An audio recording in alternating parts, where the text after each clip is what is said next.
அதிமுக முன்னாள் முதல்வரும் பொதுச் செயலாளருமான எடப்பாடி கே பழனிசாமியின் பிறந்தநாளை முன்னிட்டு அன்னதானம் மற்றும் நலத்திட்ட உதவிகளை முன்னாள் அமைச்சர் ஆர்.பி. உதயகுமார் வழங்கினார்.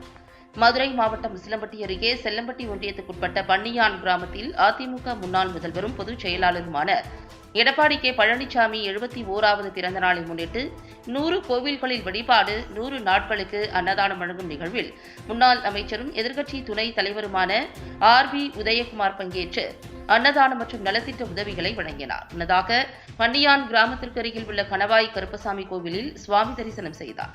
இதில் அதிமுக முக்கிய நிர்வாகிகள் உடனிருந்தனர்.